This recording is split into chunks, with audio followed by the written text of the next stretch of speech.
today to sort of explain to the community the history of our development of the new plan. Each one of the professionals who has had a part in this planning will also speak to you, as well as Frank Bacchus, our senior project manager. We will take written questions. We're going to hand out the cards and pencils for folks. If anyone has questions, we will stay and answer your questions and comments. Most of this is a slide presentation. We think it's pretty self-explanatory, and we have a handout of information that will go to everyone here tonight, as well as be distributed to everyone in the community. Excuse me for reading. Hello. Good to see you. Well, glad some of our young people are here tonight. As some of you may know, over the past 3 years, the board has been working very hard to restore our outdated and broken infrastructure as part of a program of capital repairs. We have replaced all 6 roofs, repaired a portion of the garage, and upgraded the electrical system. All of these projects were financed through our mortgage refinancing and the first sale capital assessment. The biggest restoration project is our Plaza. Over the years, we've seen water seepage into the garage, decaying substructure, crumbling concrete, and lighting that can't be repaired. Repairs at the surface will no longer last. The old Plaza no longer serves our needs. But this has given us a unique opportunity to transform 60,000 square feet of open space that's part of our community from a concrete canyon into a green space with special places for EMPers of all ages. We started out by asking cooperators what they wanted. We sent out a survey and received more than 200 responses. And we thank everyone who took the time to write. Overwhelmingly, the EMP committee asked for more green space, a water feature, better seating, and lighting. We then brought in WXY Studios to develop a design. I'd like to say a little bit about this firm. They're very important internationally in urban design and development. They've done designs for the East River Blueway, the whole length of the East River, Astor Place in Cooper Square, and the Battery Park Bosque. You've probably been in some of their spaces, or will be soon. We also hired Howard L. Zimmerman Architects, a premier restoration firm, to provide architectural and engineering advice on this project. Assisting these firms were Judith Heinz, landscape architect, who's here with us this evening, and Domingo Gonzalez, lighting design.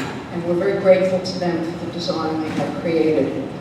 Our general contractor is Skyline Restoration, which has already completed replacement of our roofs and half of our garage. We then formed a community committee with cooperators Susie Baird, Richie Maloff, and Ina Miles to provide comments and suggestions to the architects. They provided many valuable suggestions, and the board thanks them again for their time and invaluable ideas. We worked for more than 2 years in planning meetings to develop these goals: a greener plaza with garden spaces, a fountain in the proper location, elimination of dark and hidden areas, providing ramp access to all areas of the plaza, walking paths for senior-friendly exercise, a playground for our young families with equipment for children of all ages, better lighting in all areas, and durable materials with easy maintenance.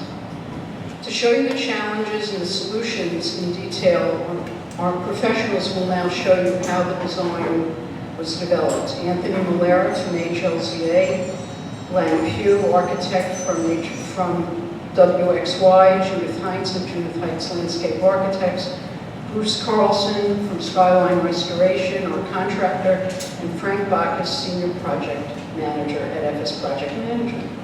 So now I'm going to turn this over to Frank and let Frank introduce every portion of our presentation. Point of information, if I may. Has the board of directors already signed a contract with everyone? You could ask, fill out a card. No, it's a point of Ask a information. question. It's a point of information. Ms. Cable, it's a point of information. Just ask me a question. Have Why you? don't you listen to the presentation first, and then we'll take questions? Why wouldn't you answer the question? Why not answer questions on a question? There's some index cards here, which we'll pass around. There's pencils. Please write down any questions you have, and we'll answer them at the end. This is not a legal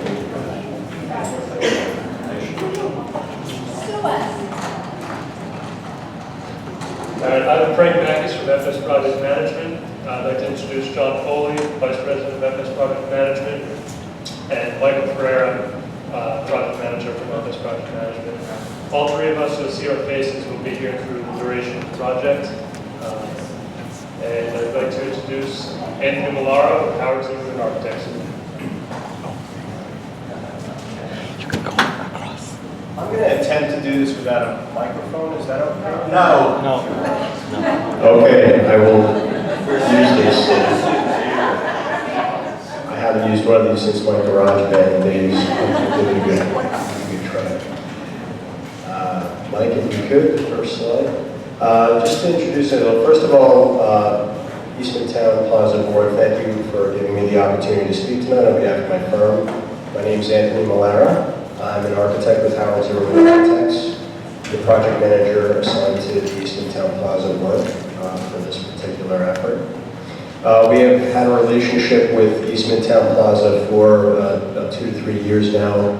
We've been involved in the design and general oversight of the replacement of the 6 roofs, and to date, the repairs, coating and line striping of approximately 60% of the garage, along with a number of other ancillary repairs here at the East Midtown Plaza Cooperative. So my role in this, my firm's role in this tends to not be very often what you see on the surface. So I'm going to try to make this as interesting as possible.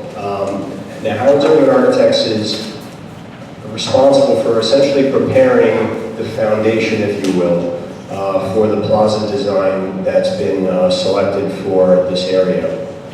And what we've done in order to do that properly is we were able to embark on about a year-long investigation and probing effort for the purpose of identifying and determining a lot of what has been failing at the plaza, electrically, drainage-wise, structurally, and as far as tripping hazards and things of that nature, basically getting to the root of what is what is ultimately causing a lot of the reason for repair at this building, and using that information to come up with a very accurate, well-developed set of drawings and specifications, so that when time came for the project to go out to bid, there'd be an opportunity for a very accurate pricing of the job, and what will develop into a very, we hope, but all likelihood, a very accurate execution of the job.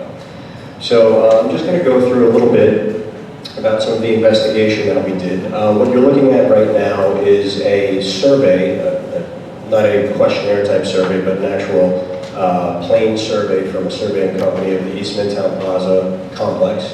We have the small plaza over here by Building A. You can sort of see outlined with labels. We have Building B, C, D, E, G, and H respectively. And the areas in between, and then over the corner here between 2nd and 24th Street, these are the plaza areas that we see outside this room that everybody's been hopefully enjoying these past couple of days of good weather. So what I'm going to show you in the next couple slides are these highlighted areas. The color may not be coming across that well, but I have sort of broken it up between yellow, orange, and red. And these are different categories of construction that the plaza was built on, and each is sort of, to use, I'm not sure if I can use a better word, each is crumbling in its own sort of special way. So what I'm just going to go through in a couple slides are a little bit about what's happening underneath what you're seeing. Right here we have what we consider the South Plaza. It's the zone south of 24th Street. And it's slightly elevated, brick pavers, there's some tables there, some trees. This is a very unique structural feature because what you can't see is between that elevated portion of Plaza and the garage ceiling underneath, there's actually a zone. It's almost like a cave. It's very extensive. And unfortunately, what happens with that, especially now that the trees have developed 45 years in the making with growth and root spread, is it's basically created a situation where the building is taking on a tremendous amount of water that can't get out. I've been told at one point in the past that the building was considering putting a swimming pool here, and to kind of our surprise as we opened up these areas, you actually have a swimming pool underneath there. I wouldn't want to go swimming in it, but if you flip to the next slide here, I just want to show you a couple of things going on. So the way they constructed this 1969-1970 era was they built an enormous array of wood forms. And what's happening right now is once you open up that area, we basically have about a foot of water. And this is sort of equivalent to, I would say, several thousands of gallons. And we've empirically arrived at that number from attempting to pump it out originally when we opened this area up. We ran a submersible pump for about 3 days, pumped out about the equivalent of 1,000 gallons of water, and measured it afterwards, and the difference in height was imperceptible. So there's a lot of water down there, and unfortunately, every time it rains, the tree pits basically soak it up, and the roots, because they've exploded out of their original concrete surround, basically allow this water to sort of run into this cavern. And that, in part, has been responsible for some of the historic leaking we've had in the basement. And it's also responsible, along with the constant conditions of saturation, for the advanced deterioration of the structure in that area. So hopefully you can see well enough from the photographs, but over here, in this face of the picture, below the opening, used to be a solid wall to a tree pit. And these elements you have coming out here are tree roots that have basically spread through, capitalized on any initial crack they found, and split the concrete over the course of a number of decades. And so what we have here is sort of an out of control structural and nature relationship, which we needed to learn the most we could about so that we could, in the most cost-efficient and smart way, put back structural repair and waterproofing that would ultimately serve as a very long-term, very avant-garde thinking way of creating a subsurface for the Plaza design that was to go on top of it. Another thing that we came across was, and I think this was a little bit unfortunate at the time of the construction, is there were areas where the structural concrete that you walk on was actually so thin, along the lines of 2 to 3 inches, that we observed and recorded that it was actually being held up by the old wood framing that was under there. Now, just to give you an idea, when you form concrete, that is never really supposed to do anything. It's supposed to hold the concrete in place, and then in theory, once the concrete is dried and hardened, you can take that out. It means nothing. However, unfortunately, there's a number of areas on the Upper Plaza where that actually is doing the work of holding it up. And if you can see from some of these pictures, a lot of that wood is significantly rotted out and is now sort of floating in this kind of lake of deterioration and liquid that's sort of formed underneath there. So we're finding and kind of arresting this problem at the right time. I think to the benefit of everybody, generally when I think of value, I think you've gotten about every ounce of value out of the existing system as you could, and you're in a position now to do replacement and repair on the building's terms, rather than chasing substantial issues that may arise in an untimely fashion where stopgap measures and expensive ones have to be implemented without any sort of planning involved. If we could change to the next slide.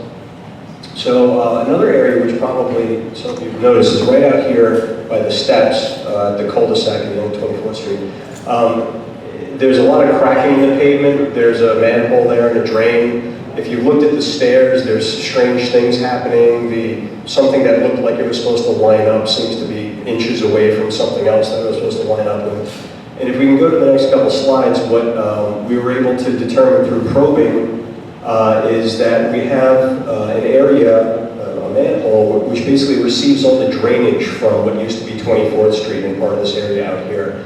And over the years, for a number of reasons that we've been able to evaluate by studying the soil and the dirt that's actually underneath this area, is the manhole and the concrete is settled. And unfortunately, what's happened is it's actually cracked off portions of the pipes that are supposed to drain into it. So we really have kind of a dysfunctional underground system going on here where we have water sort of pulling away and washing out a lot of what's underneath this pavement. It's kind of like this cycle where it just continues to deflect as the groundwater sort of makes its way through uncontrolled. And what we're able to do through exploring this is we were able to really harness a good understanding of what's underneath there, how deep we have to go to make this right. And we're very confident in the fact that we're able to do a lot of investigation so that the replacement and work being done underneath the upcoming plaza is going to be extremely stable, extremely well thought out, and the quality control will be impeccable. If I go to the next slide. So what we have here, lastly to show you is these are the general walking surfaces. We have the former 24th Street, which is now paved right away from the two cul-de-sacs. We have this city sidewalk area as you enter into the plaza from 23rd Street. And we have the bricked over, brick pavered area at the small plaza on 21st. Go to the next slide. And so these are just, again, just a couple examples of, sometimes when you pass them every day, you almost forget that they're there, or you forget what the issues are. But if you can imagine, this really is supposed to be an even level pavement. And over the years, the area on top of the garage, which this photograph sort of is meant to capture, versus the area over 24th Street, have done what's called in the engineering street, they've settled differentially, which means one sinks and one doesn't, or both sink, but they do it at different rates. And the building's sort of been undergoing an ongoing battle with violations and fines and having to saw down portions of the pavement and spot replace areas so that people don't trip over them. And it's just kind of this patchwork of repair, what we consider in the industry stopgap measures. But unfortunately, the issues are sort of getting ahead of the ability to keep up with them. And the time is sort of a good one to kind of do this on the building's terms as far as repair work goes. This is a photograph of the small plaza on 24th and 2nd. And this is an area where the pavement was actually put over somewhat of a flexible substrate, that being the surface that underlies the pavements. And so the trees, as they've matured over 40, 45 years, have basically pushed up, settled, redistributed the soil underneath, and basically created a situation where you kind of have this undulating unintended landscape, which sets up tripping hazards and constant maintenance, constant expenditures on small-term repairs.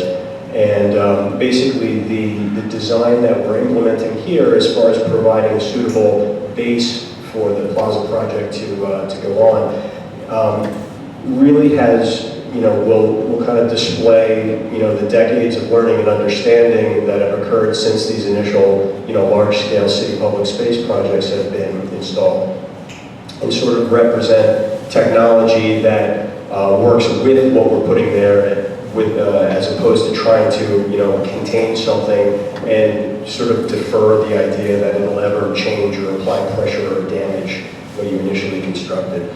So, and as a follow-up slide here, included in our work on the project is the final roughly 40% of the garage.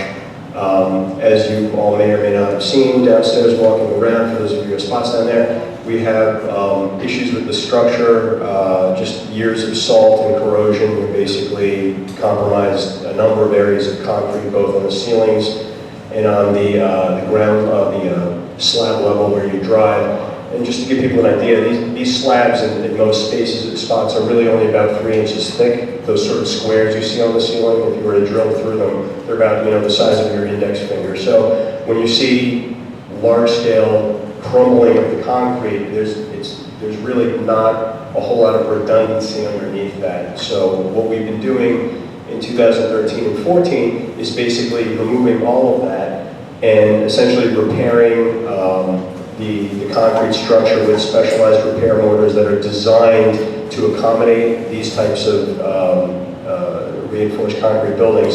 And so what we're putting back there is actually an enhancement to the structure. It's actually a stronger, more rigid substrate. And then ultimately it comes a protective coating to extend the longevity and a reline striping to sort of give everybody more of a clear indication of where they're parking and drive aisles and things of that nature. So I'm at this point going to turn it over, I guess, back to Frank. But I appreciate all of your time. Hopefully that was mildly interesting. And I look forward to your questions later. Thank you, Anthony. Now I'd like to introduce Wayne Pugh of WXY and Judith Hines. Thank you. WXY has worked, as mentioned before, on a lot of public space projects, urban design and streetscapes, parks, department projects. This is a really unique opportunity for us to work on private property, doing some of the same things that we've done for city agencies. Very exciting project. You've got really the bones for some really exciting and beautiful public space here, which is really a treasure in this part of the city. And we are taking the opportunity that is presented by having to do the waterproofing repair to work through what some of the concerns are with the way the existing plazas are organized, the way that they're lit, the way that they're planted or not planted, and to create a new look for the next 40 years. We're going to take through just very quickly some of the same concerns that have been expressed by others previously, Janice and both, and some of the items that Anthony were mentioning. But we're looking at it from the surface, and we're going to talk about how those led into some of the design considerations. And then we're going to go through and talk about the overall plan of the plazas together, how they relate to each other. Zoom in on each plaza, which we're calling, I'll name them so we're all clear about what we're talking about as we go through it. And we'll talk a bit about the planting scheme for the landscaping, and then other details that will result in an overall design that addresses all of the things virtually all the things that were asked for in these surveys. So just to be clear about what we're talking about, this is the existing survey of the public space areas as part of East Midtown Plaza. And I'm going to be referring to the North Plaza, which is this area right outside the window. Just to orient yourself, we're in the room that is right here. 24th Street right-of-way, which is the street closure area. South Plaza is where the amphitheater is, 2nd Avenue Plaza.